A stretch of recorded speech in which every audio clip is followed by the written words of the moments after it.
Hey everybody, it's the OMAD Dad. Welcome back to my YouTube channel, a channel that's dedicated to living the OMAD lifestyle or eating just one meal a day. So, how to be a more ethical omnivore. For those of you out there who've been doing OMAD for any length of time, you know that OMAD itself brings to the table many different benefits other than just weight loss. And so, this video kind of came about after a while, and this philosophy as well, because it was all inspired by a brunch that I went to a little while ago. And this brunch was catered. It was for my sister-in-law. And, typical breakfast items. So I decided, okay, well, that would be my OMAD meal for the day. And there was eggs and sausage and toasts and different pastries and things. And, the typical juice and whatnot. And so I had some juice. I just had some sitting here at the table, as I sometimes do. And what we see here is what was right in front of me on the table. And so this is your typical, I think it was Mott's juice, the company. I'm not even really sure. It doesn't even matter.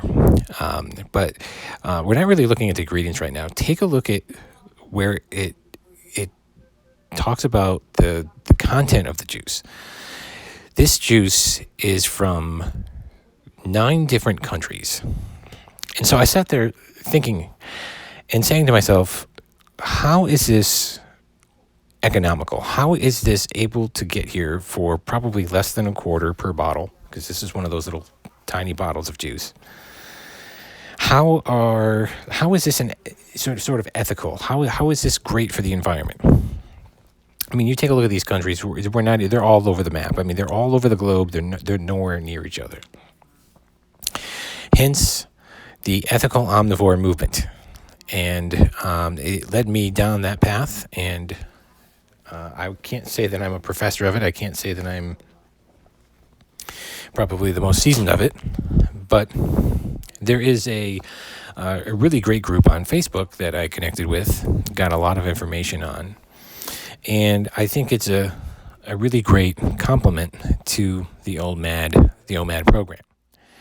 See, after you do OMAD for a bit of time and you start to look better, you feel better, you save a little money, you start to realize that by you eating one meal a day versus multiple meals a day and snacks and drinks, that you're actually doing something substantial for the environment. You're cutting down to a third of what the average American, what the average human in the Western world would be consuming on a daily basis. And so if you want to take it a step further, you could have more of an approach that they take of more along the lines of a movement of being an ethical omnivore. Now, some people out there who may be watching this, who may be vegans, might say, how can you consider yourself to be an ethical omnivore if you eat animals? And I do. Well, I think we can all agree that the factory farm system is old, dangerous, and not healthy for the planet and not healthy for the consumer. But that is not the way it is everywhere. I'm fortunate enough to where I am. We got some great farms locally. And, I go to the farmer's market and there is local beef and pork and chicken and eggs and the freshest of produce. We just recently went strawberry picking, took the kids with us. And, and it's just one of many farms that are around here. And I do realize that some people live in food deserts and whatnot. But one thing that when you take it, if you take OMAD to the next level, you may end up finding yourself starting to wonder as you cut down on your weight and you start to improve your health, okay, where is my food coming from? And many people out there cannot tell you the answer to that. Many people, when they start to investigate and look, are absolutely shocked to know that much of their food comes from other countries. People are shocked to find out that what they thought was coming from somewhere locally maybe coming from thousands of miles away. I recently talked about in one of my videos about how I have been putting the brakes on buying bananas. Yes, buying bananas are very, very cheap, but just for the heck of it, while I was doing more research for this video, and learning more about the formal ethical omnivore movement, I just happened to, MapQuest just to see and use a GPS to see how far away exactly these bananas are coming from my home. And I was shocked to find that they were about 3,600 miles away. And it just doesn't seem right that the next town over, we have the freshest fruit, produce, and it is available. It is right there. It is grown locally by local workers, people who care for the products. The meat is raised locally by people who care about the animals, and yet it is 3 to 4 times higher than what you could find in a conventional grocery store. It just doesn't seem right. It doesn't seem right that grass-fed beef from your town, your local farm, or your local artisan butcher shop is 3 times as much as grass-fed beef that has been imported from New Zealand. And as I'm saying, the more you get going with this, the more further down the rabbit hole you can go. And you just may start questioning where this stuff is going for. Now, I'm not saying this is a necessity. I'm not saying this is a need, and I'm not saying that you need to, come over to my way of thinking, or that this is a requirement, or this is even going to happen. This whole video is food for thought to spark the debate. But it's something. But climate change and pollution, and trying to improve the quality of life on this planet is a very hot topic right now. And it's like everyone is trying to get into one camp or the other. Either the vegan camp, they're telling you that, with veganism, you need to, go fully vegan in order to save the planet. Carnivores are saying that you need to go fully carnivore and get rid of the plants. That's what's causing the issue. And to me, it seems like they're really just both on the same side. I mean, speaking of the whole debate, I'm not trying to bash veganism. On this channel, my whole belief is that you can OMAD the way you choose. But, for example, here's some additional food for thought.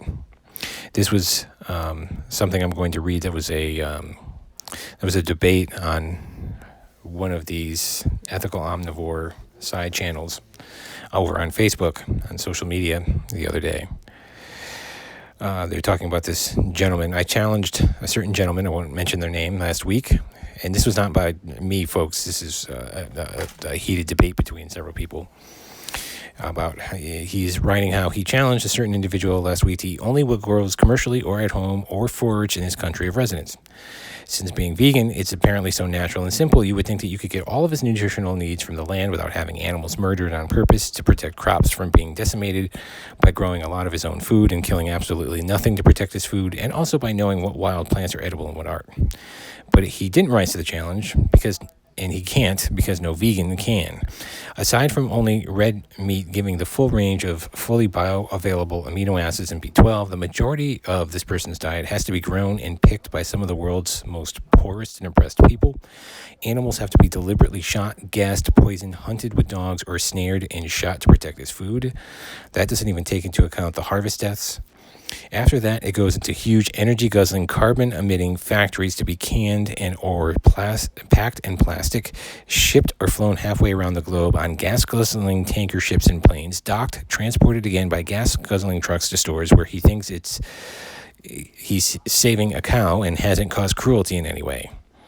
He thinks that this is the least harm. Now, this is not to bash vegans, but this is one of my problems with trying to side with movements.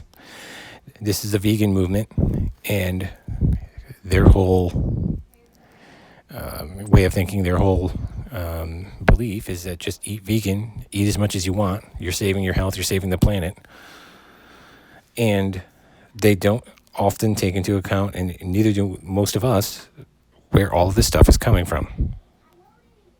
We don't take into account what it takes to get this food on our table at such a cheap price.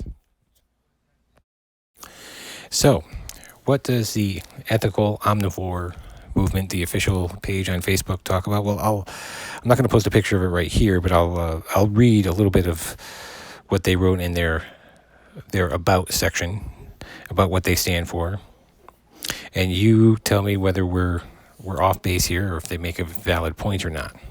So here we go. Nutritionally, human beings flourish on an ancestral diet where eating predominantly grain-free, quality meat, fruits, vegetables, nuts, and seeds is the focus. Food quality and mindful, intentful eating habits, couldn't agree more, result in decreased systemic inflammation, increased overall health, improved memory, and decreased effects of aging. Ideally, we encourage ethical omnivores, and I'm sorry, folks, we are omnivores, whether people tell you we aren't. We are. We encourage ethical omnivores to find local organic produce, ethical ranching facilities where free-range animals are naturally fed and raised without cruelty, hormones, or antibiotics.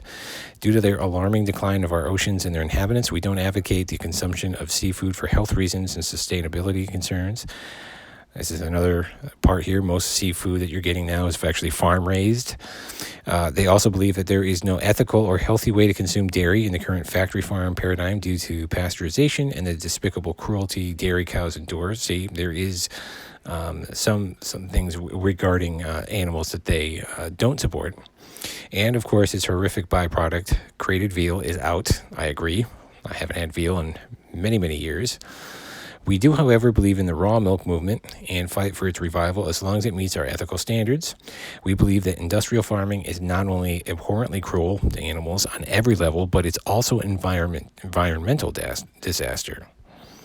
We believe that our consumption of meat must be drastically decreased in favor of a more plant-based diet, but also believe that when livestock is raised according to natural laws, it is not only necessary to our health, but necessary to our planet.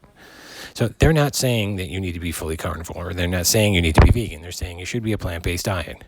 And you should have some animal products in there as well. Yes, these do tend to be a little bit more on the expensive side. But if you want to take it to the next level, folks, I honestly, especially when you're talking about climate change and trying to reduce your carbon footprint and trying to be more environmentally sound, it just makes sense to eat the foods that are around you. And I'm not just talking about Burger King and McDonald's, like we see here in a typical plate. So this is a kind of a little bit of a rabbit hole here. I've been off on a tangent. And this is in no way sort of a necessity or a way of thinking that you have to absolutely adopt for OMAD. This isn't a religion. This isn't more of an ideology here. This is kind of this is a way of eating. It's a very effective way, but you can't help deny that when you adopt OMAD and after a while you've hit your weight loss goals, you'll notice, or at least you may, some of these other sort of side effects, or these other side benefits, we'll say, of going on an OMAD diet. And it may take you down a hole like this where you decide that, you know what, I want to start putting my money where my mouth is. I want to stop buying things from countries that I don't really feel that I should be doing business with. I don't feel that I should be buying strawberries in February from 4,000 miles away. Maybe I should eat the strawberries when they're in season locally, enjoy them when I can, buy a bunch of them and freeze them if I could, and when they're done, and move on to whatever else is in season the next month. Or maybe you won't. I don't know. But I just thought I'd post something like this for food of thought. Definitely check out the Ethical Omnivore movement, either on their webpage or check them out on Facebook. Definitely a lot of interesting viewpoints and thoughts that they have over there. But that is it for me for tonight, folks. Thank you for listening to my little rant here. Let me know in the comments or in an email what you think about all of this. And do you feel, as someone who's been on OMAD for a while, that you are helping to make an economic and environmental impact in the world? Or are you solely looking at it in terms of weight loss? No right or wrong answer here, folks, but let me know. I'd love to hear from you. But that's it for me for today. Have a nice day. Have a great week. Very happy OMAD. And of course, tomorrow's Father's Day. So I know I'm going to enjoy it. I love it. I just live for my kids. I really do. So to all of the fathers out there watching this, have a great, happy Father's Day. Be well.